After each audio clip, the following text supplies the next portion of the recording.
Vamos a hablar hoy de lo que es macroevolución y para empezar, y en primer lugar lo que tenemos que decir es qué es la evolución, ya que ustedes llevan 4 semanas en esta asignatura que se titula Ecología y Evolución.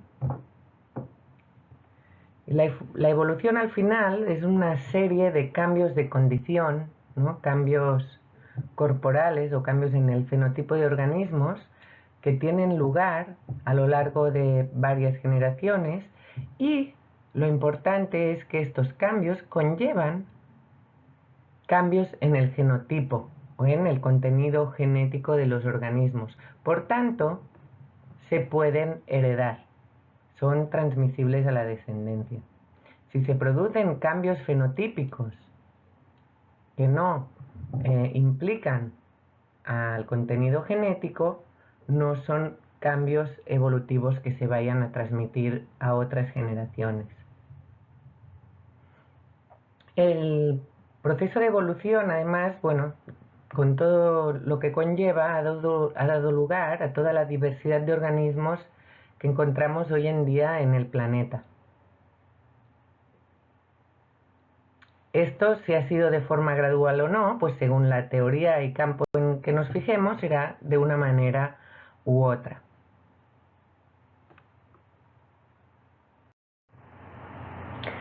Y vamos a ver lo que es la diferencia entre la microevolución y la macroevolución.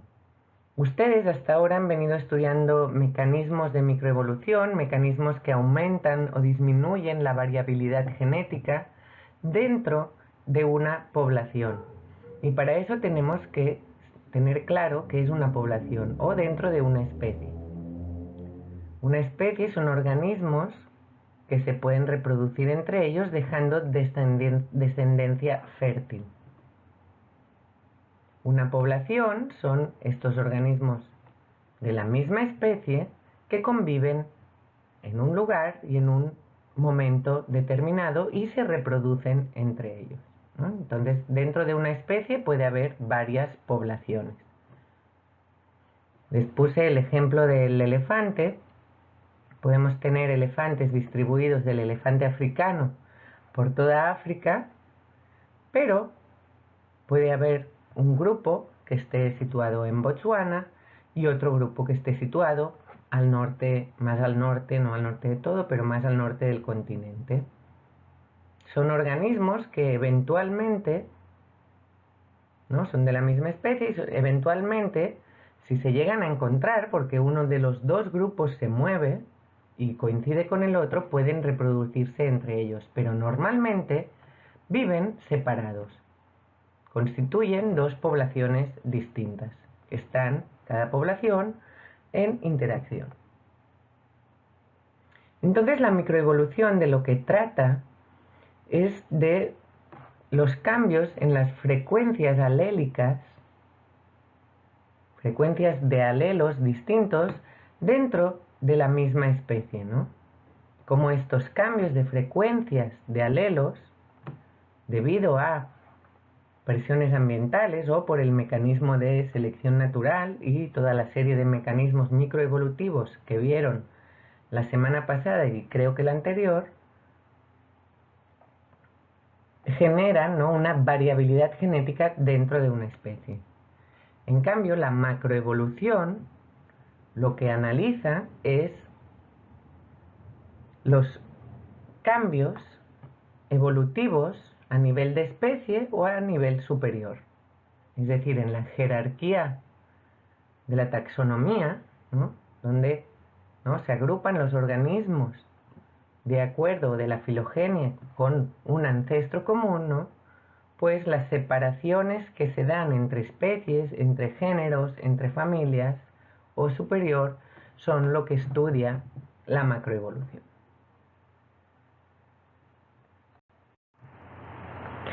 Si lo vemos en esta tabla, nos podemos dar cuenta que el prefijo micro o macro está relacionado tanto como con el nivel taxonómico de estudio, con la escala temporal que abarca el proceso y con la magnitud de lo que estudia cada una de las disciplinas que nutre o que interactúan con el estudio de microevolución o macroevolución, ¿no? La microevolución estudia poblaciones de una especie o especies emparentadas, ¿no? Entonces siempre estamos en un nivel por debajo de la especie. Y lo que analizas es el cambio en frecuencias de alelos dentro de esta misma especie. ¿Por qué? Porque las frecuencias de alelos, si van cambiando, harán que evolucionen los organismos porque su fenotipo cambiará ligado a cambios en el contenido genético a nivel de especie o población. La macroevolución, como les decía, estudia o analiza los cambios evolutivos o la creación de especies o niveles jerárquicos más generales dentro de lo que es la taxonomía o la clasificación de organismos que ha hecho el humano. Los procesos microevolutivos se estima que duran unos cientos a miles de años. Muchos miles podría ser, ¿no? Pero la macroevolución ya abarca procesos que ocurren a millones de años. Y bueno, las disciplinas que nutren el conocimiento microevolutivo es la genética de poblaciones y la ecología, sobre todo la autoecología. En cambio, la macroevolución está nutrida por lo que es paleontología, geografía o biogeografía, que son procesos que se producen a mayor escala.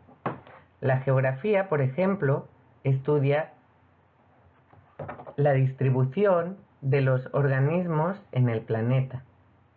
La biogeografía estudia lo mismo, pero también de acuerdo a la relación de los organismos con el ambiente. Y la paleontología estudia los organismos que habitaron la Tierra en épocas pasadas y cuyos restos se encuentran en forma de fósiles.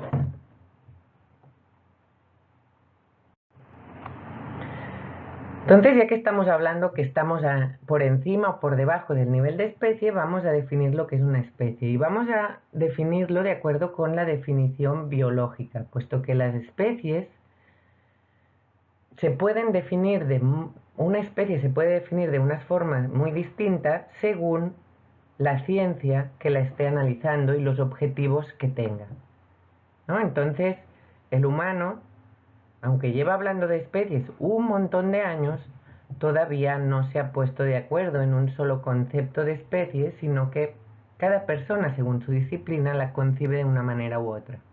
Hoy vamos a fijarnos en el concepto de especie desde la perspectiva biológica. Y desde esta perspectiva, una especie es un conjunto de organismos que se pueden entrecruzar y producir descendencia fértil.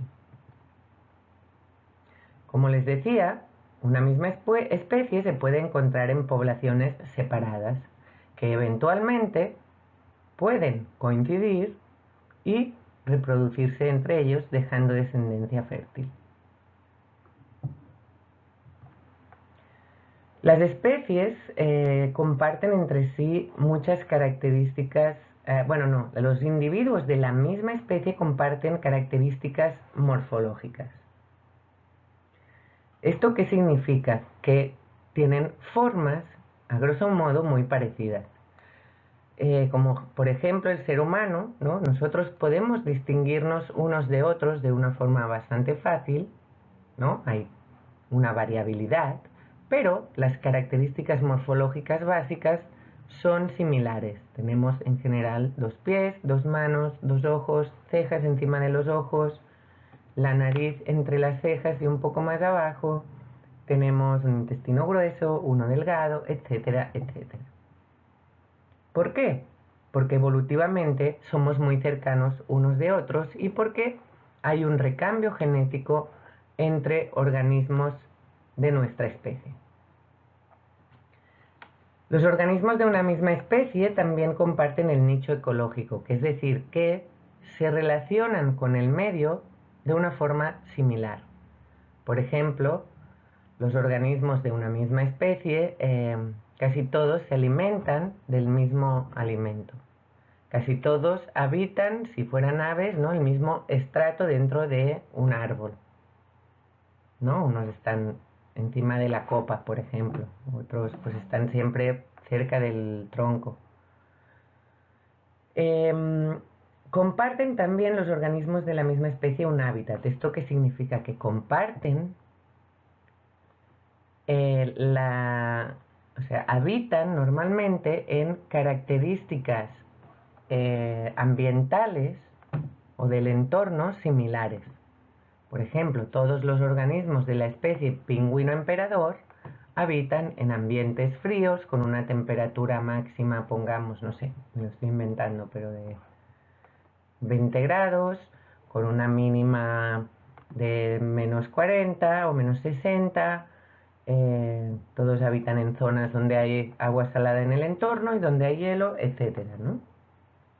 Y los organismos de la misma especie vienen de un ancestro común, ¿no?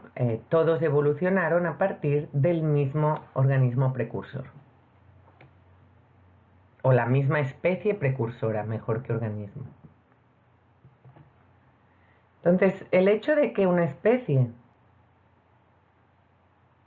sea capaz de entrecruzarse, los organismos de la misma especie sean capaces de entrecruzarse entre sí, implica que organismos de especies distintas no pueden entrecruzarse.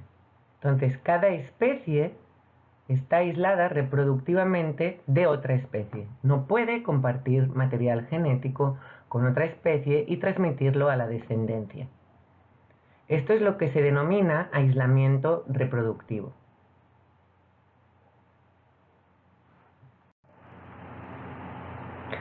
Para el aislamiento reproductivo existen distintos mecanismos. Existen mecanismos precigóticos y postcigóticos. Los mecanismos precigóticos son los que actúan antes de que se genere un cigoto. Entonces, en general, lo que hacen es evitar que se produzca el apareamiento entre organismos de distintas especies. Y los postcigotos, postcigóticos, evitan que los cigotos híbridos, es decir, los cigotos que se hayan podido generar a partir de gametos, del cruce de gametos de distintas especies, no se podrán desarrollar para formar o adultos sanos o adultos fértiles. Y esto está relacionado con que el conjunto de cromosomas que tienen es mixto. Vamos a ver cuáles hay en cada uno de ellos. De mecanismos precigóticos de aislamiento reproductivo existe el aislamiento por hábitat. Esto significa que dos especies que por sus otras características sí que podrían reproducirse entre ellas, es decir, los gametos serían compatibles morfológicamente, todo, habitan en lugares con condiciones diferentes. Entonces, como viven en lugares con condiciones diferentes, en hábitats distintos, nunca se van a encontrar. Entonces no podrán reproducirse. El aislamiento temporal nos dice que las especies pueden estar viviendo en el mismo ámbito geográfico, pero maduran o se reproducen en temporadas distintas. Entonces, al alcanzar la madurez sexual o desarrollar las estructuras reproductoras, como por ejemplo flores, en épocas distintas, ¿no?, nunca van a intercambiar nada de material genético de esta manera. El aislamiento conductual se basa en que en las especies que tienen conductas reproductivas elaboradas, las conductas que desarrollan solamente son atractivas para la reproducción y solamente incitan o estimulan a la reproducción a organismos de esa especie, pero las demás especies no se ven nada motivadas para reproducirse a través de esta conducta. Luego está el aislamiento gamético, que significa que los gametos que los organismos liberan, por ejemplo al medio, muchas veces en el medio acuático, los gametos cuando entran en contacto no son compatibles. Por tanto, no se pueden fecundar. Y el aislamiento mecánico significa que hay estructuras de las dos especies distintas que no encajan. Suelen ser las estructuras reproductivas, ¿no?, que tienen morfologías que no son compatibles la de una especie con la de otra y por tanto no encajan y no se puede dar el proceso reproductivo, el proceso de apareamiento. En cuanto a barreras posigóticas, lo que puede ocurrir es que los adultos sean infértiles, es decir, tenemos una descendencia viable que puede desarrollarse adulto, pero los adultos no se podrán reproducir. Por tanto, no se cumple, que es el requisito de que los organismos de la misma especie dejen descendencia fértil. O puede ser que los adultos sean inviables, que significa que el organismo que nazca híbrido entre dos especies fallezca, ya sea como embrión o como adulto, pero en etapas tempranas de su vida y por tanto no se podrá reproducir. Ahora veremos algunos ejemplos de estos mecanismos. Como mecanismo de aislamiento por hábitat, por ejemplo, tenemos estas dos ranas que, aunque son muy parecidas morfológicamente, de tamaño, estructuralmente, una solamente pone sus huevos y se reproduce y se aparea en estanques, la de la izquierda, y la de la derecha solamente se reproduce y se aparea en arroyos o cauces con movimiento, ¿no? Entonces nunca van a coincidir para el apareamiento en un espacio común, ¿no?, en un hábitat común. Entonces alguna fase de su vida queda separada porque viven en espacios distintos. El ejemplo que pone en Wikipedia es el de un pez, ¿no?, dos especies de pez que se parecen mucho. Realmente es difícil de distinguirlos. Sin embargo, una especie vive en ambientes de agua dulce y la otra en ambientes de agua salada. Aunque tengan las mismas estructuras, gametos compatibles y todo lo demás, nunca se van a encontrar en el espacio porque probablemente la especie que vive en agua dulce, si quisiera ir al mar, moriría porque seguramente no puede tolerar las condiciones de salinidad marina. El mecanismo de aislamiento temporal, como les decía, consiste en que las especies o maduran o se reproducen, ¿no?, en épocas distintas. Un ejemplo son las cigarras. Las cigarras son organismos que pasan la mayor parte de su vida debajo de la tierra, alimentándose de raíces, y en Estados Unidos hay unas especies de cigarras que no pueden aparearse porque una especie suele salir a la superficie cada 13 años a reproducirse y la otra cada 17 años a reproducirse. Entonces los adultos solamente coinciden en la época reproductiva cada 221 años y esto no es suficiente para mantener una descendencia híbrida. Otro ejemplo podría ser, como les decía, ¿no?, flores. Hay plantas que echen sus flores en distintas épocas del año. Una planta puede desarrollar sus flores en marzo y la otra en noviembre.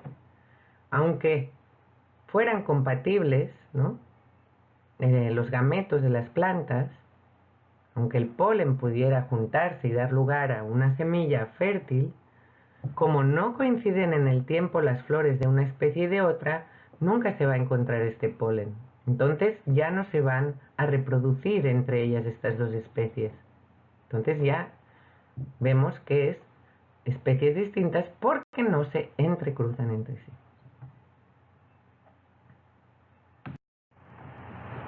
En cuanto al aislamiento conductual, les mencionaba que consiste en conductas complejas que algunas especies han desarrollado para estimular la respuesta reproductiva del sexo opuesto. Esta conducta solamente funciona para organismos de la misma especie y a otras especies no estimula a la reproducción. Y ahora les voy a pasar el video del ave del paraíso como ejemplo paradigmático de esta reproducción. Su protagonista es el ave fusil magnífica. Lo da todo para impresionar a una hembra.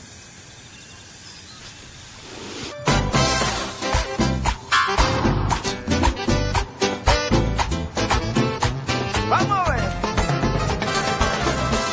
¡Lleva! ¡Cherito!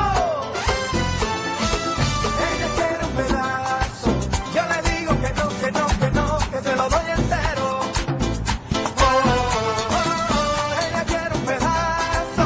Yo no puedo romper mi corazón, yo se lo doy entero. Yo quiero compartir esta pasión.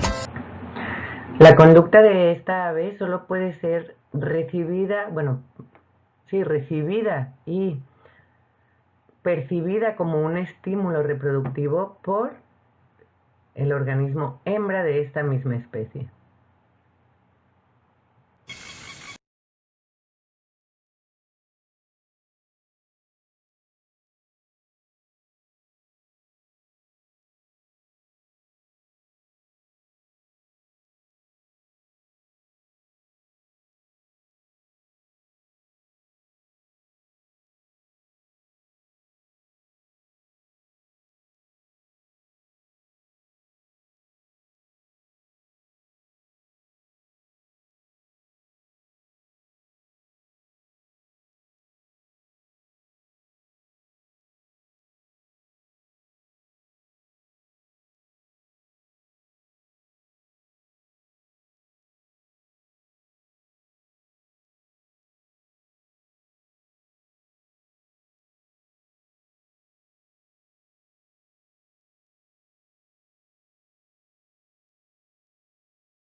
Y otro mecanismo de aislamiento reproductivo precigótico es, por ejemplo, el de los erizos que les muestro en esta diapositiva.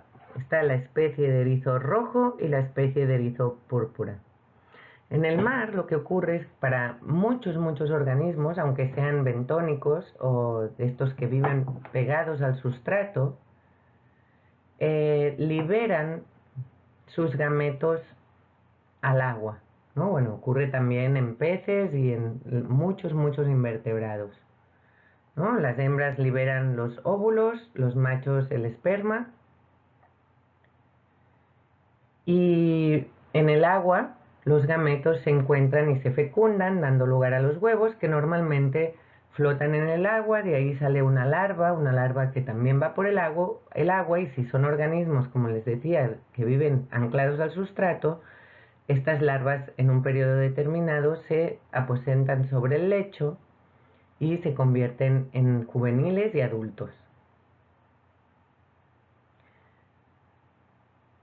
Por esto, los organismos de una especie, machos y hembras, suelen soltar sus gametos de forma sincronizada al agua, ¿no? Y así los gametos se pueden encontrar. En este caso, lo que ocurre es que aquí conviven dos especies distintas de erizo. Y las dos echan al agua los gametos de forma sincronizada.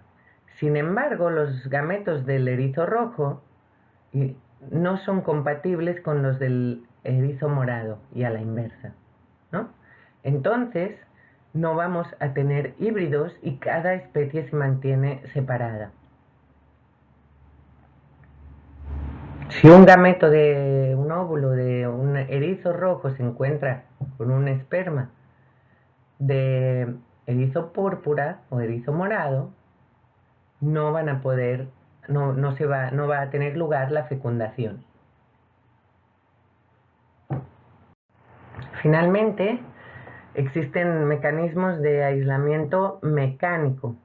¿Qué significa? Que las estructuras reproductivas de un sexo no son compatibles con las estructuras reproductivas del otro sexo de otra especie. Aquí tenemos las estructuras reproductivas, lo que se asimilaría al pene de machos de libélulas y de distintas especies, ¿no? Cada imagen es de una especie distinta. Seguramente las hembras de la especie de la izquierda tienen una estructura para poder aparearse, ¿no?, con el macho similar, ¿no?, que pueda recibir esta estructura de macho, pero no podrán aparearse con un macho que tenga su estructura masculina de esta morfología. Otro ejemplo de aislamiento mecánico podría ser la concha de los gasterópodos o caracoles marinos, bueno, los caracoles. La concha puede girar hacia la derecha, el espiral, o hacia la izquierda y abrirse al final hacia un lado o hacia otro, ¿no? Existen especies que morfológicamente se parecen mucho, uno los ve y dice, uy, si son casi iguales, pero unos tienen el giro hacia la derecha y otros hacia la izquierda, que serían dextrógiros o levógiros respectivamente. Solamente por este hecho no pueden aparearse o sea, los de estructura levógira no pueden aparearse con estructura dextrógira y a la inversa. Esto sería un mecanismo de aislamiento reproductivo precigótico mecánico.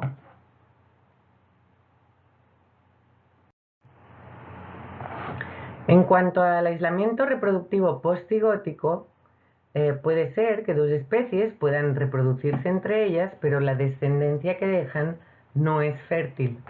Y es el famoso caso del burro y la yegua que produce la mula. Pero una burra con un caballo también se pueden aparear, también pueden dejar una descendencia, y esta descendencia tampoco es fértil. Este sería el burdégano, y este nombre es muy simpático, ¿no? Un burdégano, acuérdense para el futuro.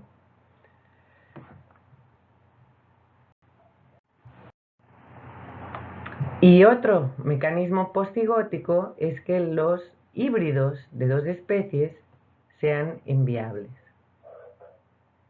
Es decir, los descendientes resultado de la cruza de dos especies que se han podido reproducir, no han tenido problemas ni conductuales, ni mecánicos, ni de compatibilidad de gametos, ni de hábitat, etc. Pueden poner un huevo, se puede desarrollar un embrión, puede que este embrión muera antes de morir, o puede que muera en etapas tempranas antes de poder reproducirse. Este es el caso de las dos ranas que ven en la fotografía. Estos mecanismos de aislamiento reproductivo en sí son los que también favorecen la aparición de especies nuevas a partir de un ancestro común. Y esto puede ocurrir a través del proceso de especiación, que al final significa la aparición de dos especies a partir de una. ¿Qué ocurre en el proceso de especiación?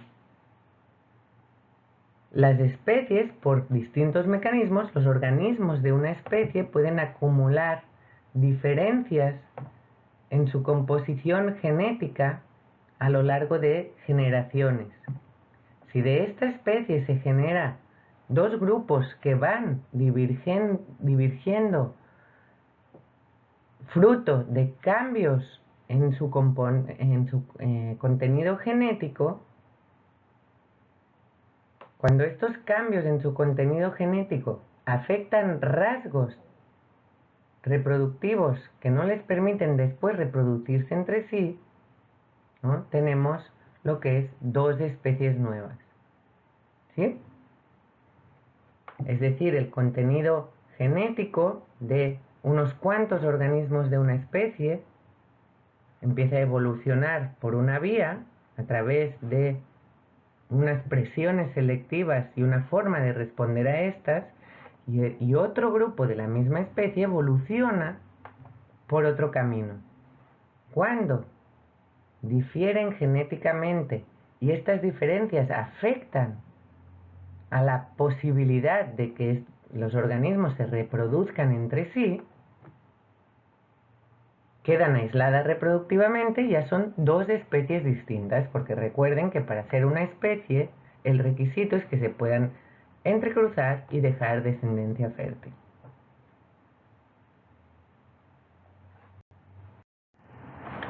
Existen distintos mecanismos de especiación, ¿no?, según el proceso en que surjan las distintas especies, y uno de ellos es la especiación alopátrica o alopátrida, y esta consiste en el surgimiento de una barrera geográfica natural que separa organismos de una misma especie que ya no pueden aparearse. Por ejemplo, la aparición de una cadena montañosa por distintos procesos geológicos. Parte de los individuos de una población pueden quedar a un lado de la cadena montañosa y otra parte al otro lado. Y no pueden cruzar esa montaña, entonces no volverán a estar juntos en el espacio y por tanto no se pueden reproducir.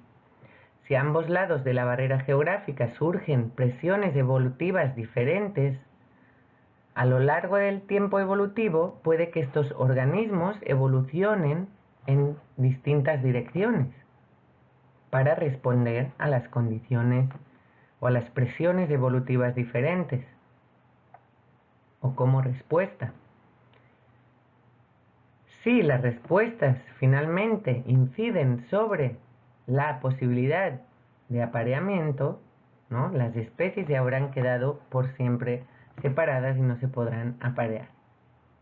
Otro tipo de especiación es la especiación peripátrica, que consiste en el aislamiento de una parte de la población inicial sin la aparición de una barrera geográfica. Un grupo pequeño de esta población del inicio, un subgrupo, se puede mover a otro lugar. Un ejemplo claro podría ser un grupo de aves que vivan en un ecosistema determinado. Un pequeño grupo de estas aves se puede desplazar. De repente, yo qué sé, viene una ráfaga de aire o se desplazan a un sitio más lejano al habitual y ese pequeño grupo ya no vuelve más a donde estaba inicialmente, por lo que ya no hay intercambio genético con los organismos del grupo de la población inicial. Con el tiempo evolutivo, y si en los dos sitios hay presiones selectivas distintas, tendremos dos especies distintas. En cuanto a la selección parapátrica, ¿qué significa? Que los organismos de la misma población, es decir, organismos de la misma especie que conviven en un espacio y en un tiempo determinados y que se podrían reproducir entre sí, no se cruzan de manera aleatoria entre sí. O sea, el apareamiento no es al azar, sino que hay algún tipo de elección. Por ejemplo, si tenemos un grupo de mariposas de 3 colores distintos, naranjas, azules y verdes, lo general sería que haya un apareamiento al azar. Naranja con azul, azul con verde, verde con naranja. Sin embargo, si por alguna cuestión, la que sea, las naranjas pasan a elegir solo reproducirse con naranjas, las azules con azules, las verdes con verdes, y así se continúa esto en el tiempo evolutivo, al final, ¿no?, cada especie, cada color va a ir evolucionando por separado. Si en este proceso evolutivo algún rasgo de los que se expresa impide el apareamiento, vamos a tener dos especies diferentes. Otro ejemplo podría ser alguna especie que viva en un espacio geográfico muy amplio, y este espacio geográfico siempre hay que percibirlo, si es amplio o no, respecto a la capacidad de movilidad de la especie, ¿no? Porque, por ejemplo, un espacio amplio para un elefante es muy distinto a un espacio grande para una hormiga, ¿no? Entonces, amplio o no siempre se define respecto a la capacidad de moverse de esa especie. Pero pongamos una especie que vive distribuida en un espacio muy amplio. Su movilidad no es tan grande como todo el área de distribución de la especie y tiende a aparearse con organismos que estén cerca. Por ejemplo, déjenme poner el puntero. Por ejemplo, aquí los organismos que estén en esta zona, en el este, les cuesta llegar aquí y se reproducen solamente con los que viven aquí a la derecha. Igual para los de la izquierda. Estos de la izquierda, aunque la especie está en todo el espacio, se les dificulta llegar hasta el otro extremo del área de distribución y solamente se reproducen con los que están aquí.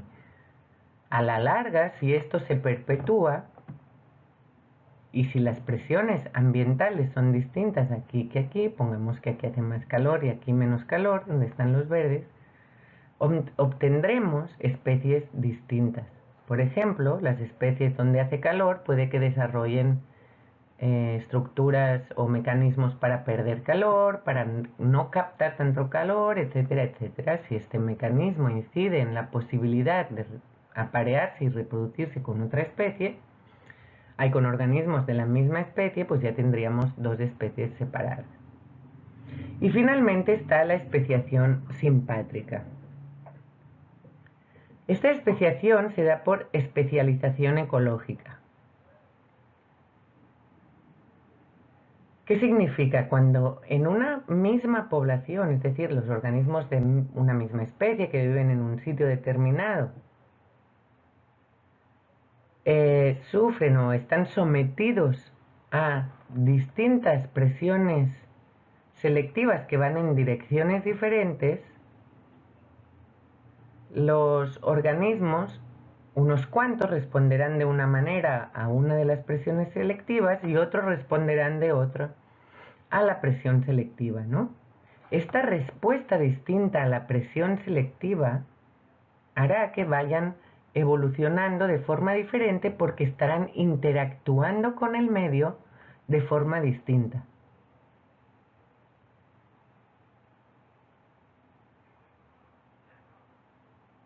Por ejemplo, ¿no? Podría ser que tengamos una especie de ave, ¿no? Que hay unos cuantos que son más bajitos que otros. Los bajitos empiezan a aprovechar, ¿no?, las semillas que hay caídas en el suelo y los altos las que están encima de las ramas del árbol. Si esto se perpetúa, al final podemos tener dos especies distintas que no van a interactuar. Recordemos que cuando decimos que organismos se reproducen, ¿no?, es que están intercambiando material genético en su descendencia.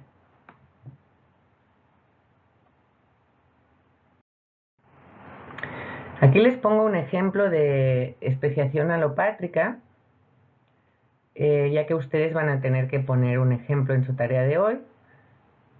Un ejemplo son los topos de América del Norte, específicamente se encuentran en su mayoría en Estados Unidos y en Canadá. Por estudios, ¿no?, paleontológicos, se piensa que los topos llegaron por el estrecho de Bering en el periodo terciario. Después aparecieron las montañas, ¿no?, y teníamos toda una especie distribuida en toda esta región. Con la aparición de las montañas rocosas, se supone que se aislaron organismos de la misma especie y al final evolucionaron de forma separada y ya tienen mecanismos o tienen expresiones fenotípicas mediante las que causan que no se pueden reproducir los organismos de aquí con los de aquí, aunque se encuentren.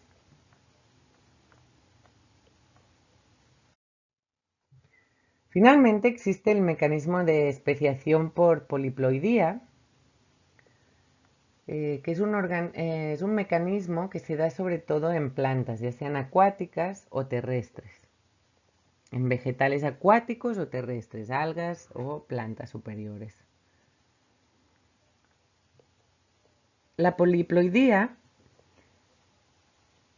se define como el fenómeno por el que se originan células o tejidos o organismos con 3 o más juegos completos de cromosomas de la misma o de distintas especies,